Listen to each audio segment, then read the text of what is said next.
መካከለኛው ምስራቅ ተቀጣጠለ። ሁቲዎች ከኢራን ጎን ተሰለፉ። በሳውዲ አረቢያ ላይ ከባድ ጥቃት። ሰላም ጤና ይስጥልን ውድ የቁሊቶ ኒውስ ተከታታዮች፣ በመካከለኛው ምስራቅ ያለው ግጭት ፍጹም ወዳልተጠበቀና አደገኛ ደረጃ ተሸጋግሯል። የየመኑ የሁቲ አማጽያን ከኢራን ጎን በይፋ መቆማቸውን በማወጅ በዓለም ትልቁ የነዳጅ ተቋም በሆነው በሳውዲ አራምኮ የነዳጅ ማጣሪያ ላይ ከባድ የድሮንና የሚሳኤል ጥቃት ፈጽመዋል። ጥቃቱን ተከትሎ በነዳጅ ተቋሙ ላይ ከፍተኛ እሳትና ጭስ የተነሳ ሲሆን የዓለም የነዳጅ ገበያን በድንጋጤ ውስጥ ወድቋል። ዛሬ በቁሊቶ ኒውስ የሁቲዎች ጥቃት ዓላማው ምንድን ነው? የሳውዲ አረቢያና የዓለም አቀፍ ሀገራት ምላሽ ምን ይሆናል? የሚለውን አዳዲስ መረጃ ይዘንላችሁ ቀርበናል። እስከ መጨረሻው አብራችሁን ቆዩ።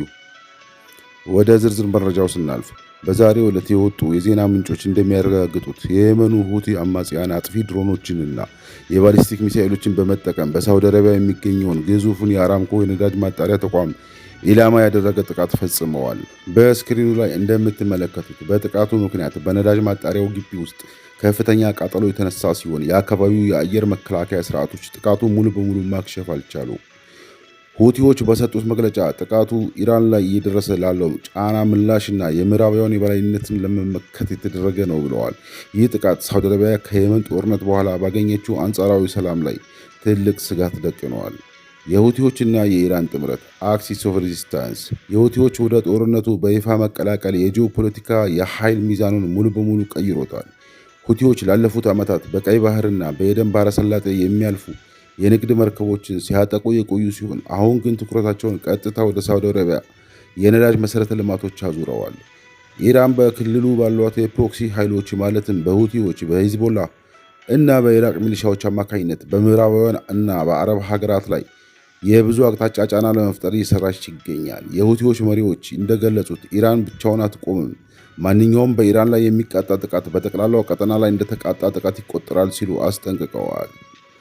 ሳውዲ አረቢያ በዓለም ትልቋ ነዳጅ ላኪ ሀገር በመሆኗ በዚህ ተቋም ላይ የሚደርስ ማንኛውም ጉዳት የነዳጅ ምርትን በከፍተኛ ሁኔታ ይቀንሰዋል። ጥቃቱ ከተሰማበት ሰዓት ጀምሮ የብሬንት የነዳጅ ዋጋ በአንድ በርሜል በከፍተኛ መጠን የጨመረ ሲሆን የምዕራብ ሀገራት የኢኮኖሚ ባለሙያዎች ግጭቱ የሚቀጥል ከሆነ የነዳጅ ዋጋ ታሪካዊ የተባለ ጭማሪ ያሳያል ሲሉ ስጋታቸውን ገልጸዋል። ይህ ደግሞ በዓለም አቀፍ ደረጃ የምግብና የትራንስፖርት ዋጋ ላይ ተጨማሪ የዋጋ ንረት ወይም ኢንፍሌሽን ያስከትላል ተብሎ ይጠበቃል። የሳውዲ አረቢያና የአሜሪካ ምላሽ ምን ይሆናል?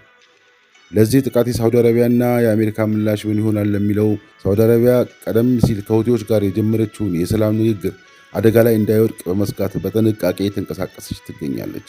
ሆኖም ግን የሀገሪቱን ዋና የኢኮኖሚ ምንጭ የሆነውን አራምኮ ሲመታ ዝም ብላ እንደማትመለከት ይነገራል። በሌላ በኩል አሜሪካ በሁቲዎች ተቋም ላይ ተጨማሪ ጥብቅ እርምጃ እንደምትወስድና በቀይ ባህር እንዲሁም በፋርስ ባህረ ሰላጤ ያለውን ወታደራዊ አቅሟን እንደምትጨምር አስታውቃለች። ነገር ግን ሁቲዎች በዋሽንግተን የሚሰጡ ማስጠንቀቂያዎችን ችላ በማለት ጥቃታቸውን አጠናክረው ቀጥለዋል። በአጠቃላይ የሁቲዎች ወደ ኢራን ግጭት በይፋ መቀላቀልና በሳውዲ አራምኮ ላይ የተፈጸመው ጥቃት መካከለኛው ምስራቅን ወደ ከፋና ሰፊ ቀጠናዊ ጦርነት እየገፋው ይገኛል። ይህ ውጥረት በንግግር ይረግባል ወይስ የነዳጅ መስመሮችን ሙሉ በሙሉ ይዘጋል የሚለውን በጋራ የምናየው ይሆናል። ውድ የቁሊቶ ኒውስ ተከታታዮች፣ እናንተስ በዚህ ጉዳይ ላይ ምን አስተያየት አላችሁ? የሁቲዎች ጥቃት በዓለም የነዳጅ ዋጋ ላይ ምን ያህል ተጽዕኖ ያሳድራል ብላችሁ ታስባላችሁ? አስተያየታችሁን በኮመንት መስጫው ላይ ጻፉልን። ቪዲዮውን ከወደዳችሁት ላይክ ማድረግ አትርሱ። ለቻናላችን አዲስ የሆናችሁ ደግሞ ሰብስክራይብ በማድረግና የደወል ምልክቷን በመንካት አዳዲስ መረጃዎችን በፍጥነት ያገኙ። ስለተከታተላችሁን እናመሰግናለን። ቁሊቶ ኒውስ። ሰላም ለሀገራችን፣ ሰላም ለዓለማችን። ባይ ባይ።